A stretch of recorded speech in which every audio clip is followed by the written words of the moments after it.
2.5 సంవత్సరాల చిన్నారి జ్ఞానేశ్వరి అమ్మ భవాని అయితే ఇప్పుడు ప్రశ్నిస్తుంది సమాజాన్ని. నేను ఏడవట్లేదు అంటున్నారు. నేను ఏడుస్తాను, బొర్లు దండాలు పెడతాను, లేకపోతే పొర్లి కన్నీరు పెట్టుకుంటాను. నా పాప వస్తుందా? నా పాప నాకు ఇవ్వండి. అలా అయితే నేను ఏడుస్తాను. నా పాపను తీసుకురండి. లేదంటే మా పాప వస్తుందని మాట ఇవ్వండి, నేను ఏడుస్తాను. 10 రోజులు అవుతుంది ఇప్పుడు మా పాప తప్పిపోయి. నేనేదో చేశాను అంటున్నారు. ఎన్ని రోజులు నేను ఏడుస్తాను? నాకు కన్నీళ్లు రావాలి కదా అన్న విధంగా ఆవిడ మాట్లాడుతుంది. ఎవరో కూడా నా గురించి నెగిటివ్గా ఇవి పెట్టకండి, సోషల్ మీడియాలో నా గురించి దయచేసి ఇలా నెగిటివ్ పెట్టకండి. మా పాప పోయిందని బాధలో మేముంటే ఈ బాధ ఇంకా ఎక్కువగా బాధిస్తుంది అన్న విధంగా భవానీ మాట్లాడుతుంది. వాస్తవానికి ఈ విషయంలో చాలామంది తల్లిదండ్రులను కూడా ప్రశ్నిస్తున్నారు. అయితే ఇక్కడ మనం ఎవరైతే ఈ ప్రశ్నిస్తున్నారో వీళ్ళని కూడా మనం తప్పు పట్టలేనటువంటి విషయమే.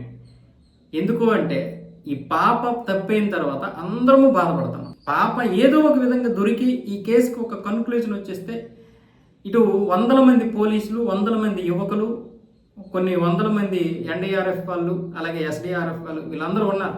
వీళ్ళందరూ పనిచేస్తున్నారు. పైగా పాప దొరకలేదు, ఏమైపోయిందో, అసలు ఎంత నరకం చూస్తుందో.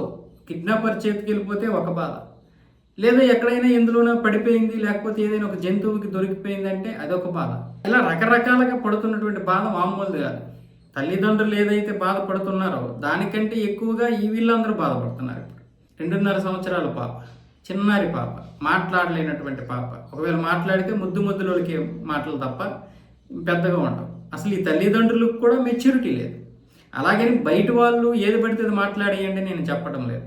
ఈ అమ్మాయిని మనం ఈ విధంగా వెంటనే ఒక కన్క్లూజన్కి వచ్చేసి వీళ్ళే చేశారు, ఈ అమ్మాయి మీద డౌట్ ఉందని కూడా చెప్పలేము మనం.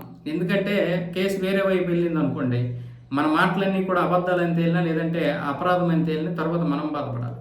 ఆ నింద వేసేయడం చాలా ఈజీ, కానీ దాన్ని మళ్ళీ మనం దాని నుంచి తీసేయడం చాలా కష్టం. మనం పట్టించుకోం, కానీ అందరూ అదే అంటారు. ఇక్కడ మనం భవానీని కానీ, లేకపోతే వాళ్ళ ఆయన్ని కానీ, లేకపోతే ఇంకెవరిని కానీ, ఎవరిని మనం ఇప్పుడు అనుమానించలేనటువంటి పరిస్థితి. మరి ఏమీ జరగకపోతే పాపేది. కాబట్టి దీని గురించి రకరకాలుగా ఎవరెవరో మాట్లాడుకుంటారు. ఆ మాటల్ని పట్టించుకోకూడదు ఇప్పుడు. ఎందుకంటే జరిగినటువంటి విషయం మీ నుంచే జరిగింది. దానికి ఇప్పుడు సమస్య పరిష్కారం కోసం రాష్ట్రం అంతా కూడా జల్లెడ పడుతున్నారు. ఇక ఇలాంటివి రావడం అనేది కామన్.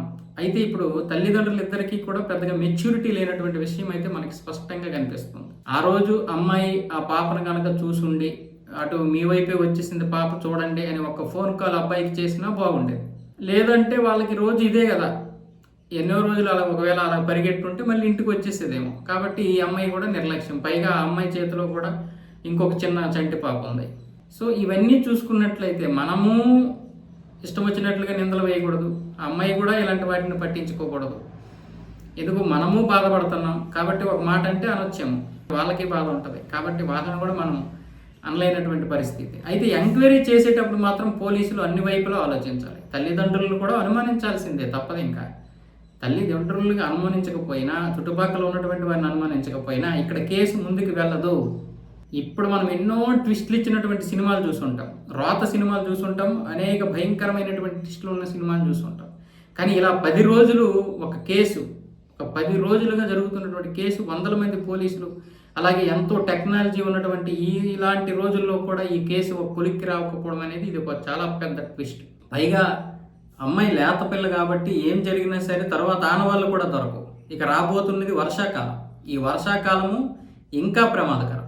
ఇంకా అసలు ఉండేటటువంటి మిగతా ఆనవాళ్ళు కూడా దొరకకపోతే పరిస్థితి ఏంటి? అసలు ఈ కేసు ఒక మిస్టరీగా ఉండిపోతే అది మనకి చాలా పెద్ద తలకాయ నొప్పి. అంటే ఆ బాధ అలా ఉండిపోద్ది. ఛేదించలేకపోయామని పోలీస్ వ్యవస్థలో ఒక ఇది ఉండిపోద్ది.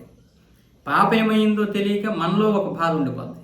ఆ మిస్టరీ అలా ఉండిపోయిందంటే అది వెంటాడుతూనే ఉంటుంది ఈ రాష్ట్రాన్ని ఎప్పటికీ.